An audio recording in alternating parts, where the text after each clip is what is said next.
our land. We make the most of your mistakes when you won't lend a hand.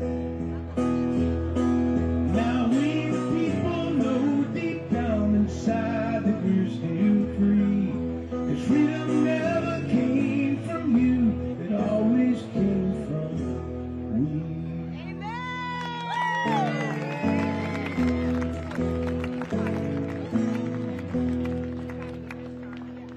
You pick these fights we never won and send our kids away.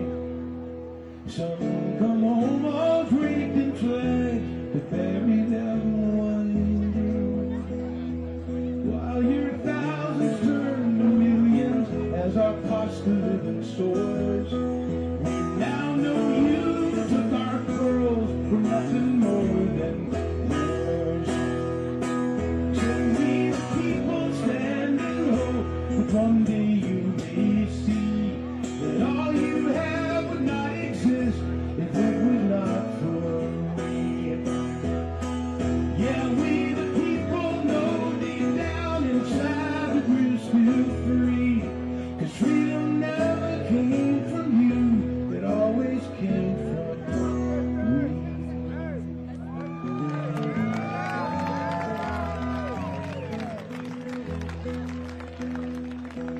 You thought it would be easy if you separated we think you underestimate who we turned out to be. Thank you all very much. Phil's asked me, thank you.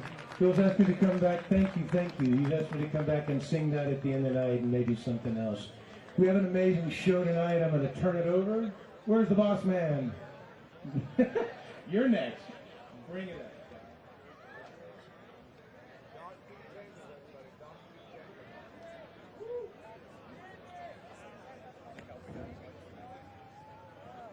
I feel like Gump, Forrest Gump, right? I never would have thought when I got out of the military last year and came over here to get a beer that I would run into Phil Waldron, the guy that's the host of this. I want to give him a thanks first of all.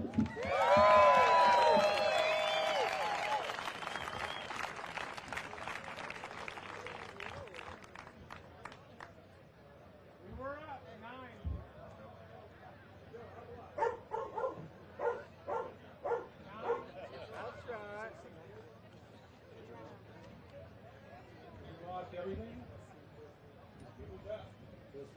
Test one, two. Okay, we're back over here. So I want to explain how this happened, because I walked in that bar over there after I went to get a hamburger over there, and I was staying in a trailer park over there. Literally. I had just lost my job on the border for, I was a task force surgeon for Operation Lone Star. And I told you can't give these shots to my soldiers without informed consents.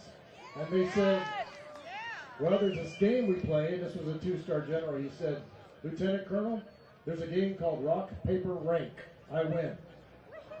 Did he win? No, because there's this thing called truth.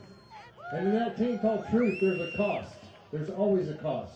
And the cost is we the people coming together. I heard that over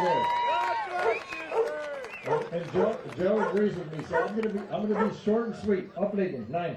All right, quiet. He sees a little dog. So this is his training area. So understand this, that when we were taking a ministry down to the border, and then Robert Agee, who's going to follow me, a good friend of mine from North Texas, who grew up not too far from here, born across from the Alamo, when he called me and said, we're bringing some trucks from Virginia Beach, the 1607 Covenant place, right? The landing. And they're going to come across America, and they're going to land in 3 places. Here, well, actually down by Eagle Pass in Quemado, where we're going to set up a ministry, and then also in Yuma, and then also in San Ysidro, California. But the purpose of it is to shed light on what is happening here. This open border policy, of which I spent a lot of my time on in the last few years, has resulted in second and third order effects. What does that mean?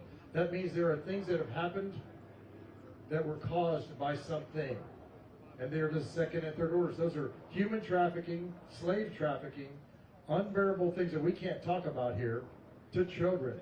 When I saw two little girls come across the border, 3 o'clock in the morning in Roma, Texas, 7 and 8 years old, I will never forget those eyes when they looked at me and said, "We're safe today." And they grabbed me in my body armor and my weapon with my dog and hung onto my legs. These two little girls. God bless you, but I had to hand them to somebody with the federal government that has lost 86,000 children to date, probably more, because they're unaccompanied minors. Tells me, in my mind, as a soldier, they're not safe tonight. Every night when I go to sleep and think, I've got children, I've seen those eyes, I will never unsee those eyes, and wonder, where are they sleeping tonight? Because that's what this is about, humanity. It's not about just us, it's not just about them, it's about humanity. It's about love. The truest virtue of a soldier is, guess what? Love. Love you guys. I love you, each and every one of you. I've taken friends down range and some of them didn't come back. I put them in a body bag and sent them home in a dignified transfer with that flag standing proudly to my right all throughout this audience, draped over their coffins.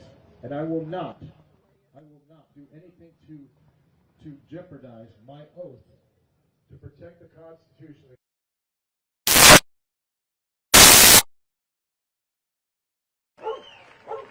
Thank you, Jeff.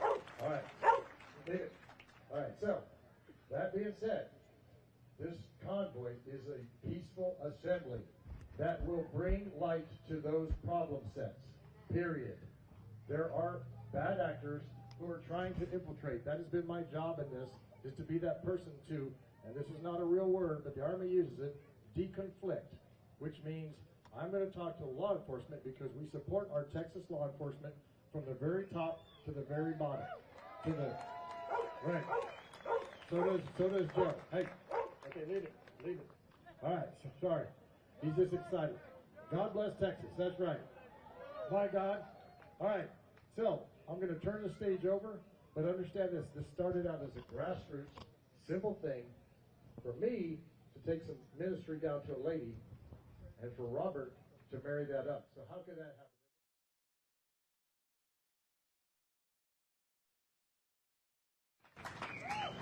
Thank you very much.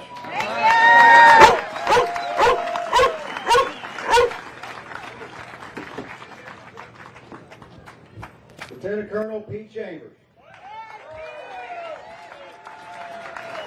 That right there is a true American hero. Amen. I met that gentleman not too long ago, and I knew instantly that this was more than a soldier for the United States military. This was a general, a commander in the Army of God. And we are so thankful for men like that, warriors who stand, they know what to stand for, and they know how to fight. This is a spiritual war that we're dealing with right now. So incredible to see all y'all out here. Oh my goodness, here we are. Dripping Springs, Texas.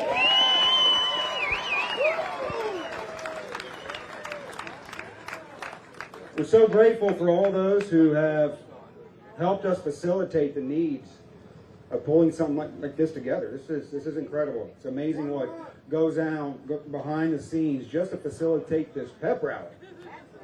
We have another warm-up rally tomorrow in Quemado, and then we got a bigger rally on Saturday, February 3rd. I'm going to get into some of that. But we're just so thankful for all those who have come together, because that's what this is. This is a We the People movement. This definitely isn't about me or any one person or any one group. You know, there are a group of folks, of six people who are the, I guess, what you'd call a steering committee. Somebody who had the vision and started putting forth the effort to create a flyer, to create a website, to get out there and create the awareness of pulling this together. But I can tell you this, it wasn't any one person who woke up that morning and was like, you know what, we should start a convoy. We should go down to the border. You know, this was a move of the Spirit of God on the hearts of individuals. They got together and called one another. And, like, you know, I feel like the Lord is calling for a convoy. You know, out of my mouth came convoy on February 3rd. You need to test that spirit. Mark Anthony called Kim Heater, and they started having a conversation about it. And they called me. They knew we were down in Texas, and said, you know, Lord wanted me to call you and see if you're interested in a convoy. A convoy? I'm not a trucker. I've never been in a convoy. No, I did join one of those convoys a couple years ago and jumped in and rolled with them in support. Matter of fact, we put up billboards. My wife and I, we started a ministry back in 2021 called Banners for Freedom. You may have heard of it. Putting up billboards all across the nation. Started with the VAERS data, how many people were injured and died from that experimental gene therapy shot. And that transitioned into other messages. We heard that convoy was coming along. Like, you know, we got to get up some billboards for these folks and support what they're doing. To see if all of us do one thing, we can get a lot done.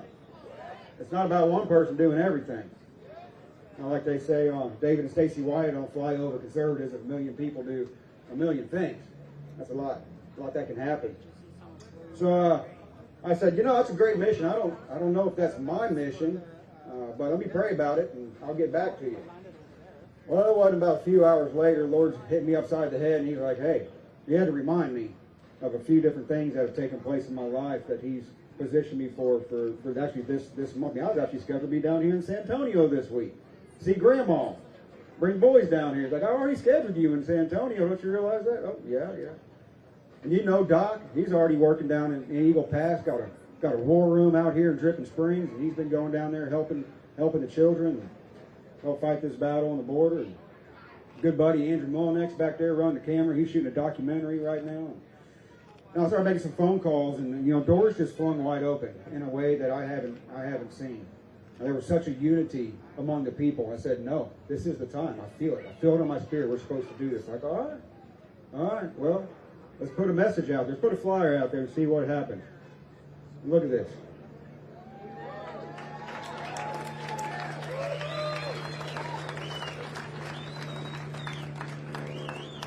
And what we're doing is we're coming here together, assembling peacefully, aren't we? Does this look peaceful to you? You know, contrary to what they're putting out there on social media and mainstream news and all that, you know, armed insurrection and, you know, we're going to go down the border and take things in our own hand. And I get it. There are people that want to do that. There's people that say they, you know, want to do that openly and may even be planning on it. Where's it at? But I tell you what, that's not what we're doing. Amen. We're not going to the port of entries. We're not going down to the border wall. We're not going to engage with law enforcement or individuals that are going to be coming across that border potentially. We're going to have a prayer gathering. We're going down to the border, a border town called Quemado, 20 miles north of Eagle Pass. We're not even going into Eagle Pass. We're going to bypass that altogether. We're coming around the north because we don't want to cause problems for anybody. This is not about getting out there and doing a blockade or whatever nonsense is out there. We want to go and support this elderly couple who has a children's ranch called Cornerstone Children's Ranch right down the border. And they've been working so hard. They've dedicated their entire life to create a place of refuge for children, for widowed women, for others in need. And they got decimated during the lockdowns, shut down, their whole ranch. They've been hurting ever since. And then illegals have been coming over there and raiding their food pantry. They've been stealing other property and giving them problems. Doc's been down there with his guys helping secure the place. So, you know, we had a conversation with them. We want to support them. We want to raise some funds for them. We want to get them back up in a position where they can help the children, because that's what this is all about. We've got to protect the children. The amount of human trafficking that is coming across that border, the child trafficking, the deaths, it's atrocious. And I mean, it's got to stop. It's got to end. And much of it will end just by closing the border. Then you've got the fentanyl and the other drugs coming across, killing children or loved ones. You don't even know where this stuff is. Floating around everywhere. Then you got the bad actors that are sneaking across that aren't coming here for a better life. We respect, I respect somebody wanting a better life. This is the greatest nation on earth because this is a nation under God. And by God's sovereign hand, He has designated this nation to be a light to the rest of the world, and people are attracted to that light. I get that. This is a nation founded upon immigrants. But it's the bad actors that are coming across wanting to do harm.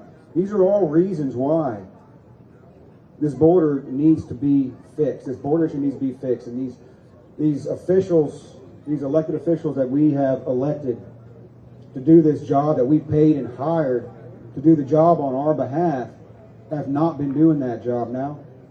Governor Abbott, Ken Paston, they have done a few things here recently. You know, when this whole border convoy idea started, we had no idea that Greg Abbott was going to send the National Guard down the border.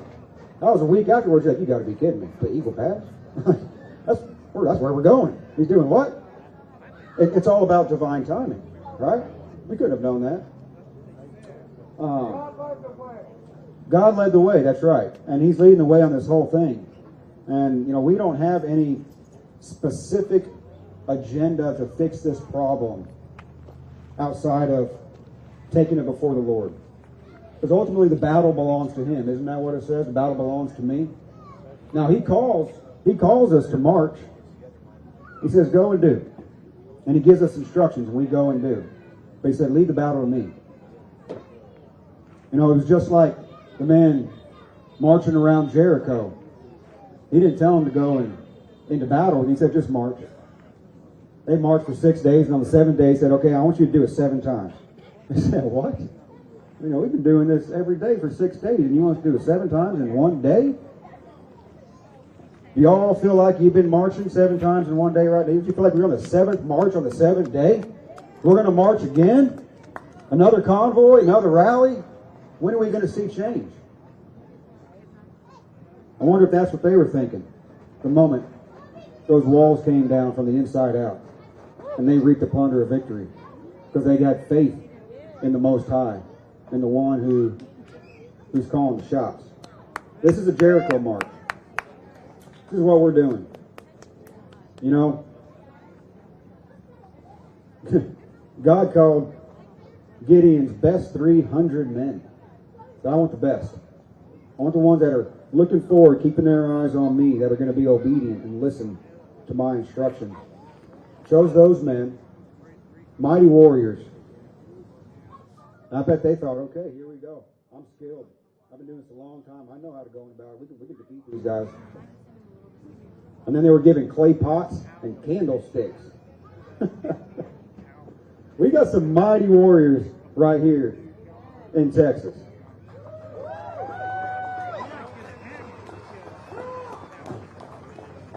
And we put microphones in front of them.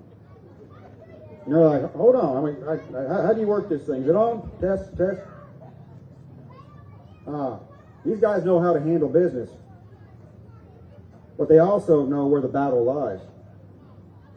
And they understand if they follow those instructions and they take those clay pots and they put those candles underneath those clay pots, and at the appointed time they break those pots, that light is going to shine forth across the valley. And it's going to blind the enemy. The enemy's going to panic and he's not going to know what to do. And they're going to, you know what happened to that army? Remember, they turned on themselves. They just sat up there on the rim of that valley and watched them defeat each other. They just walked in there and reaped the plunder of victory because they were being obedient, because the battle belongs to the Lord. I know I keep repeating this, but it's important. It's important because this is a spiritual war that we're in right now. And we must be careful because the enemy wants to bait us into a physical war. He wants to play on our emotions. They want to put disinformation and create an element of fear out there.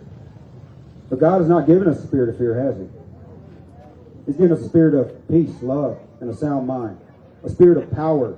Power because of the name above all names, Jesus Christ, Yeshua. That's where all the authority lies, is in that name. And that's the name we're using as we march forward. Now I'm going to read a couple things to y'all. Kind of let you know what the agenda is. Hey, let me know if you see a helicopter fly in. We got a very special guest coming. It's here? Oh, it's here. It's here already.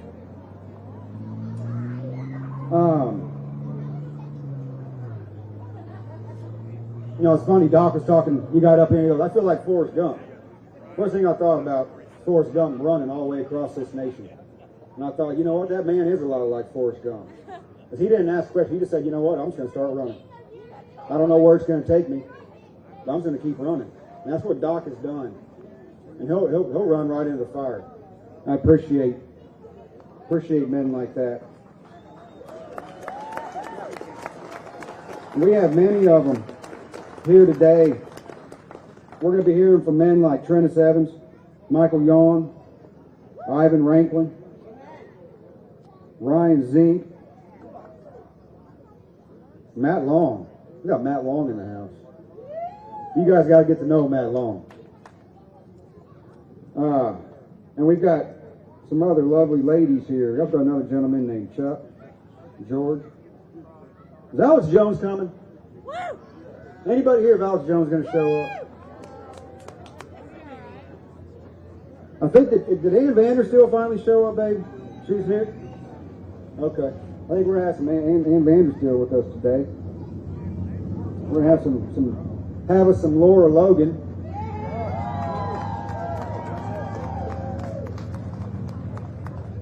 See if we can hear from Sherry O'Donnell, Terry Isaac, State Representative. And then I heard that, did I hear right Sarah Palin's going to be here? How does this happen? I didn't call these people.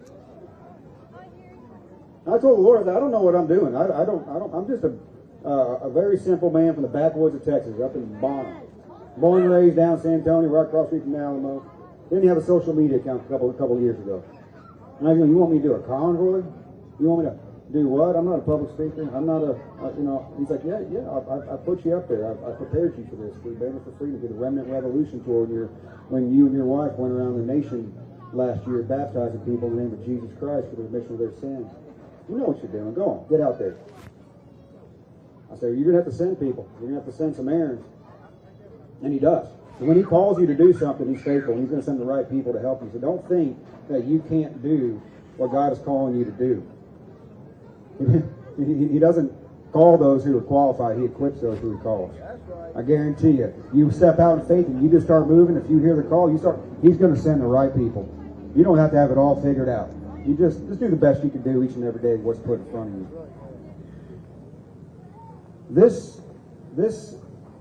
This movement that is happening right now is a very special thing. It's very providential for timing.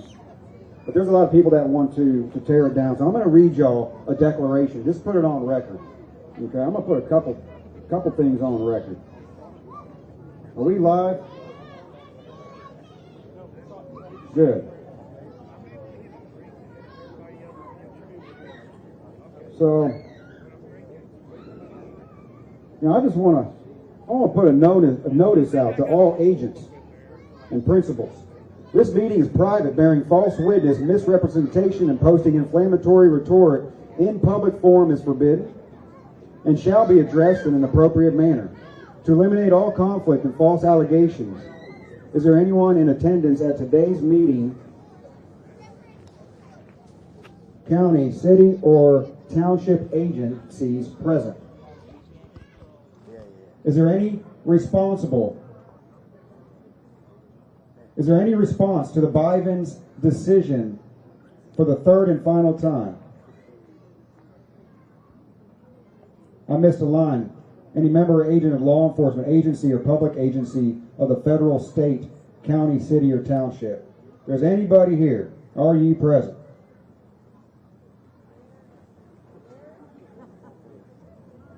Further, anyone who is under false pretenses, anyone who is working for any foreign government, including the territorial United States or municipal United States, anyone who is being paid or coerced to be here must fully disclose their presence and purpose now or leave the premises or call. This is per the Bivens Act.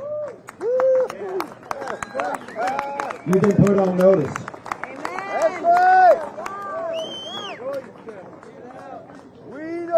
The Southern Border Convoy hereby makes the following statement and claim: we are calling on all Americans to join us in a peaceful assembly.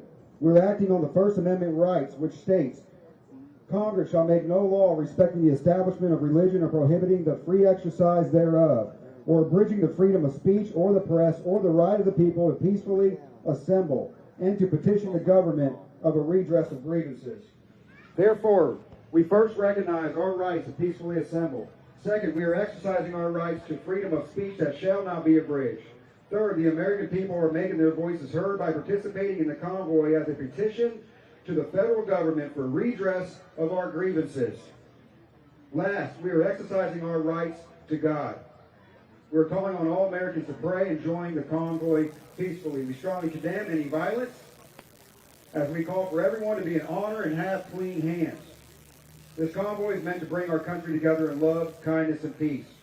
We call on everyone to respect our public police, sheriff, law enforcement, military, or anyone in a public authority position. We give notice to anyone who has ill intent not to join us.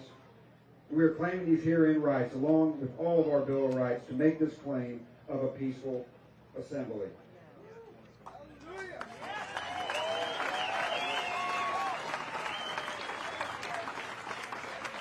Now, what we're talking about here is how the administration, federal government, are in violation of Article 4, Section 4. The United States shall guarantee to every state of this union a republican form of government, and shall protect each of them against invasion, and on the application of the legislator or of the executive, when the legislator cannot be convened, against domestic violence. It's our Constitution. You know, Governor Abbott recently made a statement. Did y'all see that letter he put out January 24th, when he said the federal government has broken the compact between the United States and the states? What we're talking about here is broken covenant. There's been too many broken covenants in this nation. Broken covenants with the Native Americans. Broken covenants with all sorts of different organizations and people and movements. Broken covenants between the federal government and the states. The executive branch of the United States has a constitutional duty to enforce the laws protecting the states, including immigration law on the books right now. President Biden has refused to enforce those laws and has even violated them. The result is that he has smashed records for illegal immigration. This is what our governor here in Texas put out. And he said because Article 4, Section 4 has been failed to be imposed, administered, this has triggered Article 1, Section 10, Clause 3, which reserves to this state the right to self-defense.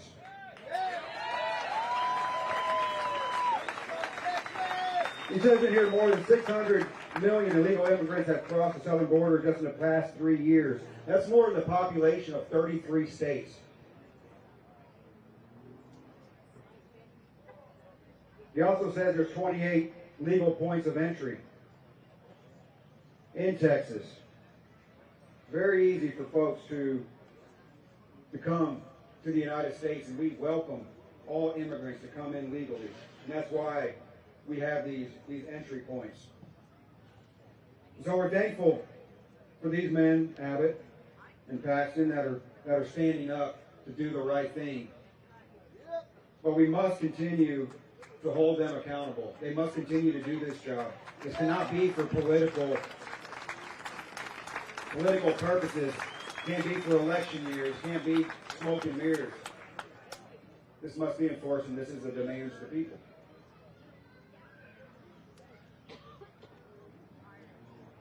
I'm gonna end this here in just a minute and turn it over to somebody. We're waiting for some special guests to come up here. I want to tell you how this started was absolutely incredible. When my buddy Mark Anthony said, you know, I think this convoy is supposed to come out of Virginia. I said, I know a guy. Y'all see that? You see that bus right out here to my left? Wrapped in God and Country. It's good buddy Craig Huggins. He was one of the organizers of First Landing 1607 project, where on April 26, 2023, we recovenanted this nation back to God. I'd never heard about First Landing before. I've heard about 1620 Plymouth, Massachusetts, the Mayflower Compact.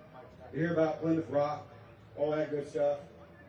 You hear about Jamestown, right? First colony that was established.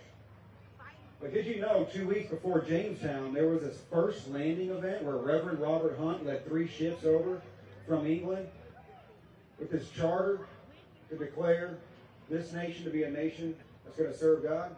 I didn't know that. I didn't know that these 3 ships came off the shore of Cape Henry right there in Virginia Beach. They prayed and fasted for 3 days. The 3rd day they got out, they cut the mast to their ship, and they made a giant wooden cross, and they penetrated that ground there. And he read a declaration of covenant, dedicating this nation to God and to spread the gospel of Jesus Christ to all the earth and to raise up godly generations afterwards. Do you think that's the reason why we don't hear about that? You know, it's interesting. You go to Virginia Beach, you go to First Landing State Park. They got a state park. They call it First Landing. You won't find anything about this cross, this covenant that was established. They stuck it on a military base around the corner, around some bushes. You got to get special access to get on there. Well, these gentlemen, Jack Stagman, Craig Hudgens, Donica Hudson, will be joining us down in Key-Motto. Someone corrected me. We say Key-Motto here. Key-Motto?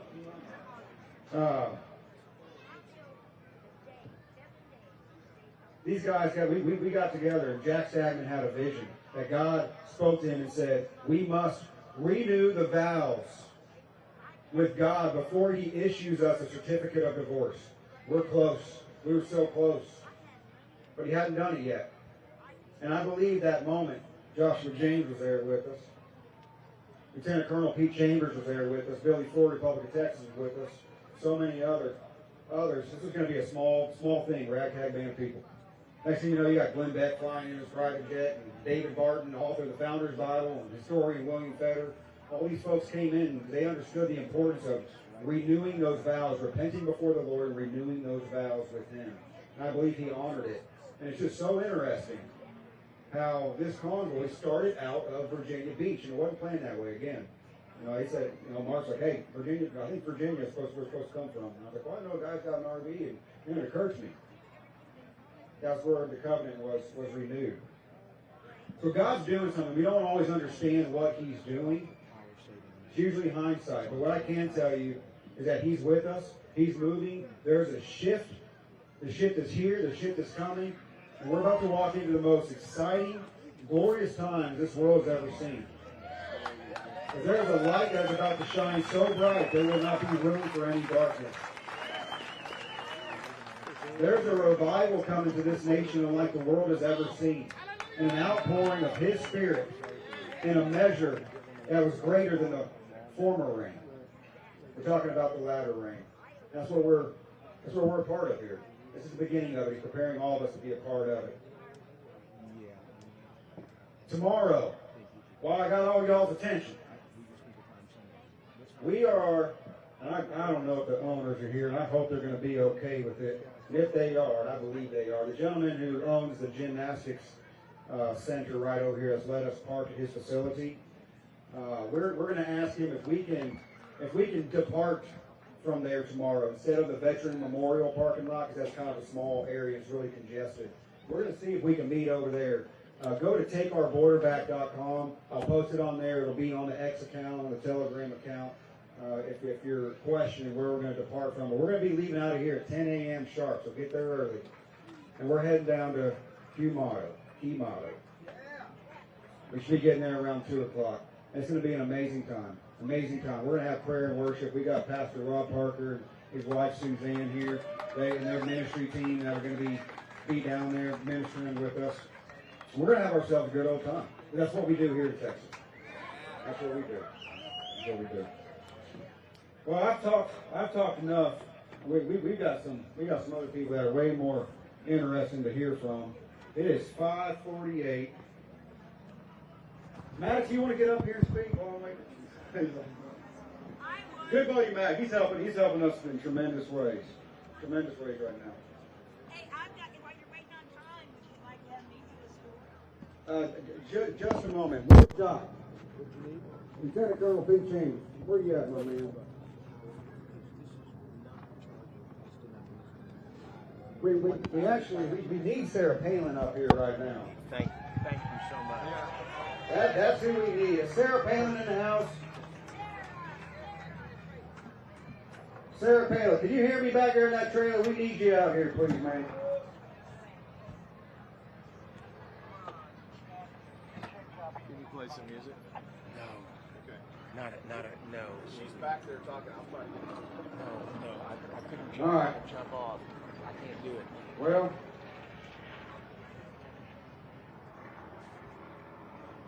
any of y'all have any questions while I'm standing here waiting for Sarah Palin to get up here? Maybe I can address something. Go ahead. Where will you get on 35 to go south tomorrow? So we're going to head into from here to the southern part of Austin, wherever that intersection is. Come from Dripping Springs into hitting 35 right there at the southern part of Austin. We're going to avoid downtown. That's another thing. We wanted to avoid going down to Austin days. We don't want to cause problems for anybody. You know, public safety is our number one concern. And having all these people down there on a work day congested is just not going to work. We have another question. We're leaving at 10 a.m. sharp. So I would suggest everybody get here no later than 9 because we got to have some conversations about what the convoy is going to look like as we move down. Yes, ma'am. At the parking lot over across the street where everybody's at the gymnastics center. Where the scooters at? Motorcycle, bikers. The bikers, are you riding a bike? Yep. Well, you're going to be right out front.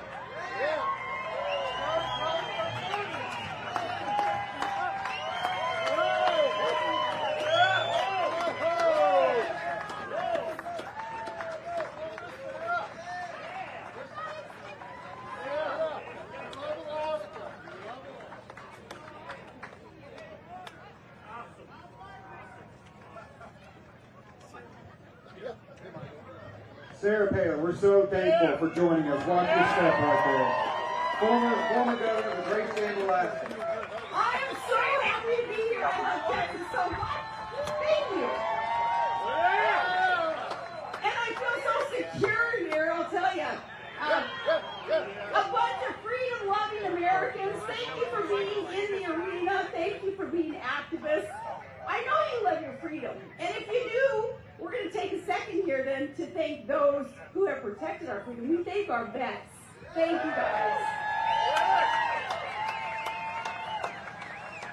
We honor you vets. Thank you so much. I'll tell you what.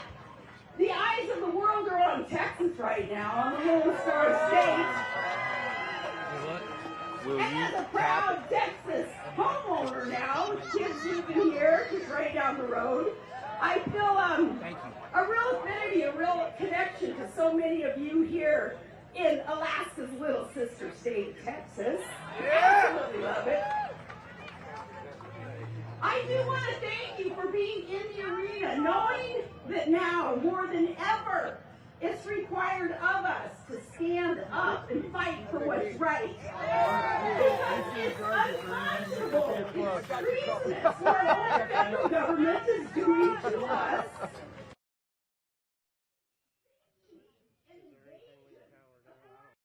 Our country across that border. I know that you guys know that, and I just want to speak on behalf of, well, every state now is a border state. Every state is affected. So for you all to be jumping in the arena, knowing that, like I say, now more than ever, we have to stand tall, we have to stand up and fight for what is right. Every violation of our charters of liberty that's going on right now, Article 1, Article 4, different clauses in our charters of liberty that our federal government is sanctioning to allow this invasion, like I say, if that's not treason, I don't know what treason is via our leaders. So for you all to be standing up and saying, you know what, enough is enough. We're not going to take it anymore. We're going to take our country back. You all, Texas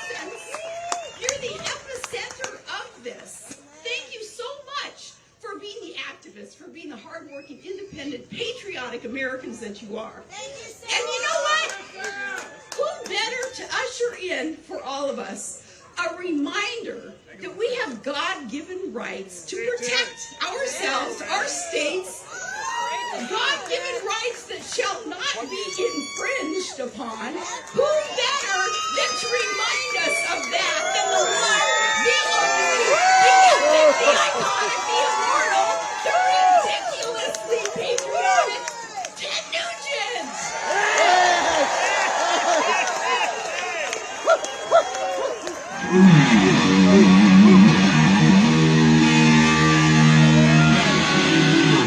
Sarah Palin with Ted Nugent, is this awesome or what?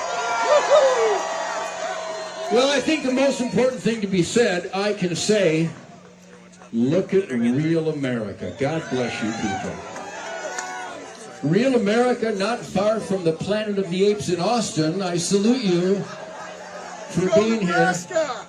And you know why I feel right at home? And this is serious times. I'll try to manage my emotion because my heart is broke right now. And I'd like to start by saying to all the veterans out there and all the law enforcement and the citizens who took an oath to the sacred Constitution, I'm going to be real cocky, which I'm really good at. And I'd like to apologize on behalf of we the people for allowing this piece of shit to get in the White House.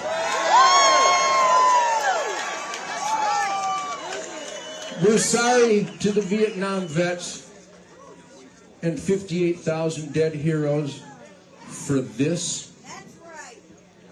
That this devil scum snake thinks he's the commander-in-chief of the United States of America. We apologize for being so stupid and for bending over and allowing this to happen. But as I look out there, I do these things all over the country because for some reason, people keep inviting me to these events. And let me tell you why. My name is Ted Nugent. I'm a radical. My name is Ted Nugent. I'm from Detroit. We were not the murder capital because we're more violent. We're just better damn shots, okay? I'm an extremist. I dare to experiment in self-government. I could have parachuted into America or onto planet Earth, and I could have wrote the First Amendment, because I have an instinctual right to speak my mind. I have an instinctual, natural, perfect right to assemble against those who might not adhere to their constitutional oath that I hired based on that oath. I can protest on January 6th without the FBI causing all that violence. The king wouldn't allow me to choose my own religion, so I'm going to choose my own religion. I don't need a permit or a license for my First Amendment. I don't need a man to authorize my First Amendment. I've just got one from God. Nobody can intervene between me and God. Any questions? Let's move on to the Second Amendment now, shall we? Constitutional carry? What other kind of carry is there? What, do I have constitutional First Amendment rights? No shit! What is with this compromise bullshit that has brought us to these horrific, painful, ugly, evil times? And it's because we stayed home, we didn't vote our conscience, and we let the snakes take over our country. So if you're here today and you've never registered to vote, I want you to leave right now. Because you did this. That's right. And if you're here and you admit to your failures, you need to register to vote and get everybody in your family at church and school, at the bowling alley, at the deer camp, at the firing range, at the barbecue, and you need to demand that everybody in your life votes for the radical extremes of God, family, country, Constitution, Bill of Rights, the Ten Commandments, the Golden Rule, the Declaration of Independence, law and order, self-defense, good over evil. If you don't do that, Nancy Pelosi would like to thank you. Any questions? By the way, that guy with that hat, I shot that hat for him. So anyhow, I'm proud to be here with Sarah Palin. Let me identify what Sarah Palin represents. She is the founding father's dream. She's actually my dream too. What a baby. But she was a housewife and a mother. This is my wife. Nice dream. So I know a babe when I see one, all right? She was a citizen, and she was questioning the mayor's failures. And she didn't just question the mayor's failure, she took him on and she became the mayor. We the people taking charge based on the self-evident truth of the Constitution. Duh! And then she found that the governor wasn't performing his constitutional duties. So she challenged him. He didn't respond adequately, so she became governor. Sarah Palin didn't invent the middle finger, but she perfected it. As did I. We do a middle finger ballet every day to find the punks in charge of our failed government. It's a sad day, but I'm hopeful. I do these events and I see piss and vinegar. I see spirit. I see that my hat says, I will not comply. I will not comply. You tell me to do something immoral against my constitutional oath, you better hope that's all I do is not comply. I come from Michigan, and they've lost their soul. It's a suburb of San Francisco, like Austin, like San Antonio, like Houston, like Dallas. What the hell happened to Texas? Conservatives were sleeping. So if you leave here today with any spirit and piss and vinegar and defiance, you've got to fight to take back wherever you're from. We can do it. New Jersey isn't Newark. New York isn't Manhattan. Michigan isn't Detroit. Illinois isn't Chicago. Texas isn't Austin.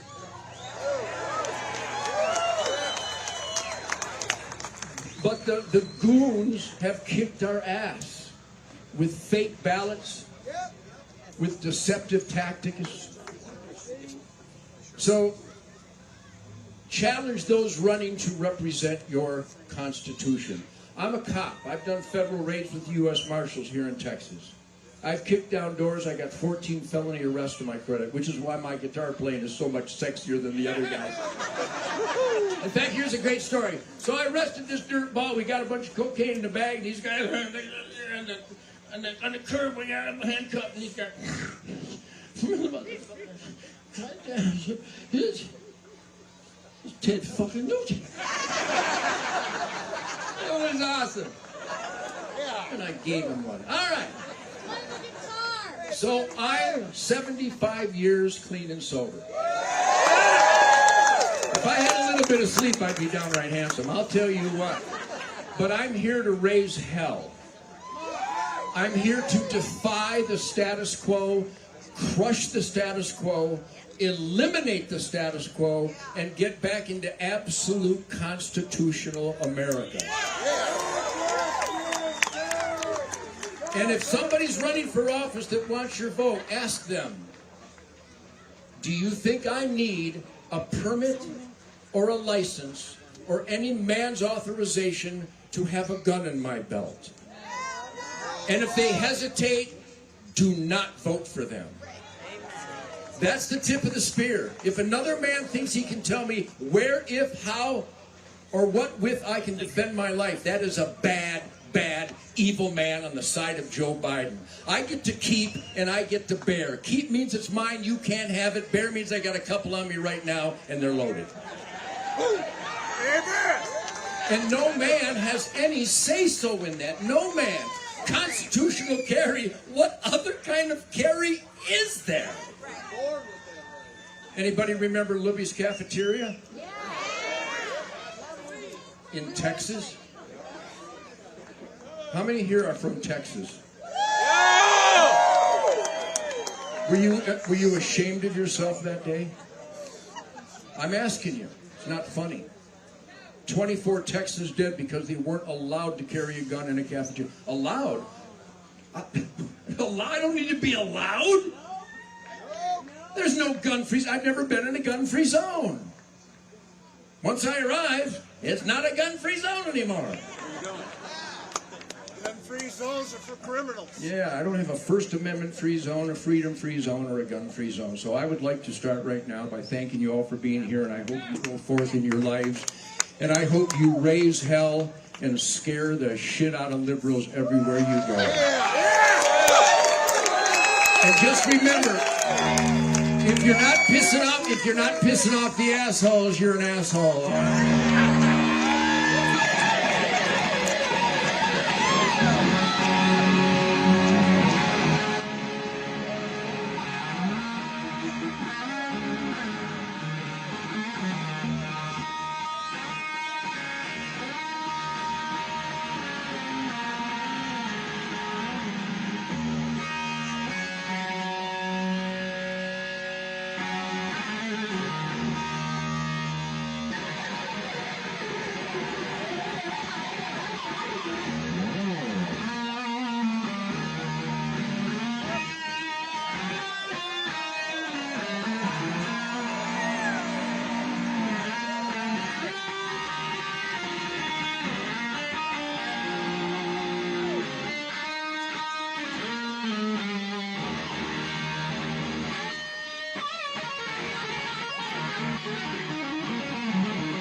So if we unite, we can take this country back.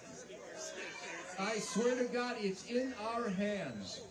I've seen it happen. Study what we did in Louisiana last month. We got absolute conservatives elected because we scolded those who didn't vote to vote their conscience. God, family, country, Constitution, Bill of Rights, 10 Commandments to overrule. Law and order, self-defense. If you stand up for that and put pressure on your elected employees, this will be America again someday. God bless you all. Thank you for being here.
That was incredible. Ted Nugent? Did he just play the guitar up here?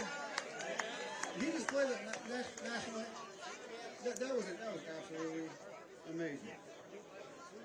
Thank you, Ted. Thank you, Sarah, for coming all the way out here. Gracious with all that. All right, so we're going to go ahead and get started.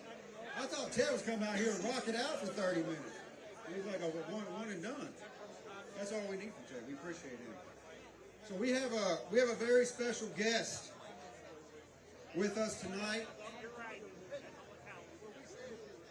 I spoke of him earlier. His name is Matt Long. He's a 5th generation Texan, a father of 7. 7. I've got 2, and that's about more than I can handle. I have to get a minivan. You get 7 children in a minivan, or do you got to get a proper bus? You got to do a bus for that. 7 children. He's an author of The House That Jesus Built,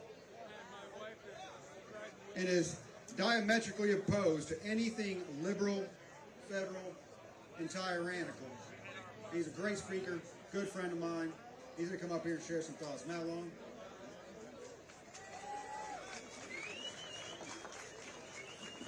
All right. That is the first time Ted Nugent has ever opened for me in my career. So, got some notes here. Usually you find the last obituary of the funeral you went to in your suit jacket. Can you guys tell I wrote my own bio? Is it a little too offensive there? I'm also a 2020 cold and flu season survivor. I think we all are. I made it. This guy too? Okay, awesome. I was going to start with some Mexican culture in my speech. Who knows what the most popular bookstore in Mexico is? Borders, you're right. You're right. A lot of people don't like Mexico jokes because they always cross the line, right? But seriously, I can say that as a 5th generation Texan because we know nothing about going into another country and just refusing to leave, right? We've never done that. But actually we have, right? And the last time, just like this time, we have no issue with the Mexican people.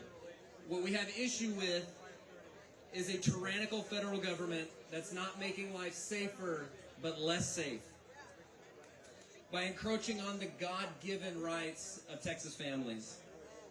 So, does everyone know the story? We've got a lot of out-of-staters here, but originally Texas wanted to be a state in Mexico. That was the original goal. But when the president, Santa Anna, became a dictator, ripped up the Constitution and started confiscating everyone's weapons, Texans took issue with it. Mexican forces came to the town of Gonzales and said, "Give us back your town cannon." And the townspeople banded together, and they said, "Look, the threat," that's right, they said, "Look, the threat that existed when you gave us this cannon still exists, so no, we're not giving it back." They said, "We believe we're doing what is right, and without force, we will not yield. If you want the cannon, come and take it." Amen. And that's where you get the flag, right? The white flag, black cannon, black star, come and take it. So we find ourselves in a similar situation today where the feds are not helping us, but they are hurting us. And if you just look at it on the surface, it would almost look like they're purposely fumbling this operation. Am I right? I think it's time that we said, all right, we've done it your way long enough. We will take it from here. We believe we're doing what is right, and without force, we the people will not yield.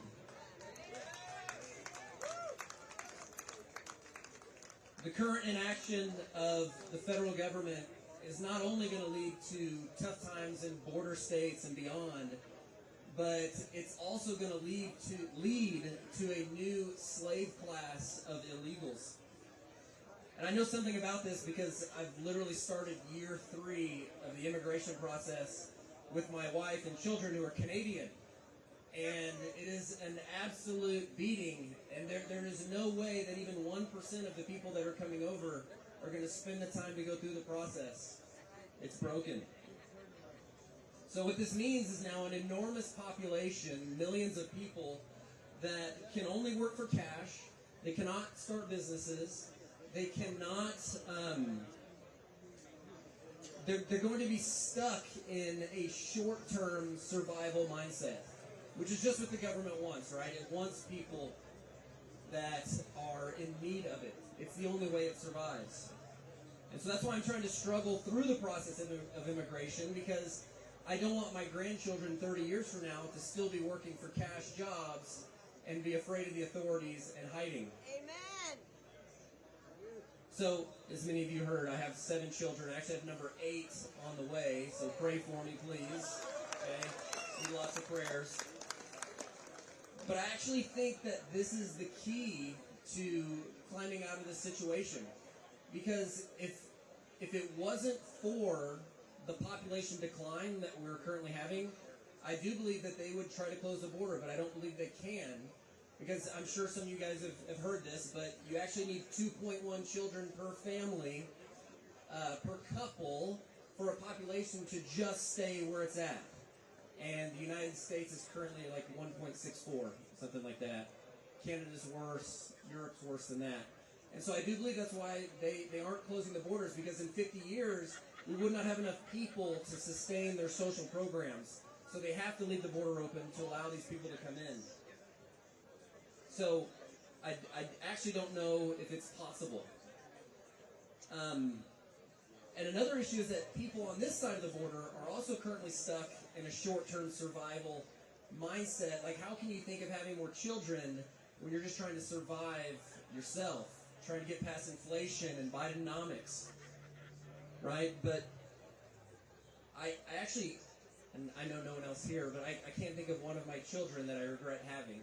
And I've actually never met anyone who would say, I regret having so many children. It's always the opposite. People always regret not having more. So I would encourage you guys, if you're of age and you're married, please have children. If you're not, please encourage other people to, because I think that will solve this crisis. Yeah. So, but that's like a long-term mindset. That's a long-term solution. In the short term, we need to close the borders so that our children don't grow up in a wasteland of poverty, crime, and slavery. There's a great quote from Elizabeth Houston. She's the mother of Sam Houston. Sam Houston was president of the Republic of Texas. He was governor of Texas. He was the general that led the Texan victory at the Battle of San Jacinto. She said, "Son, take this musket and never disgrace it, for I would rather that all my sons should occupy a single grave than one of them should turn his back to save his life. Know this, that the door to my cottage is always open to brave men, but it's eternally shut to cowards." Sounds like she and my wife would get on great.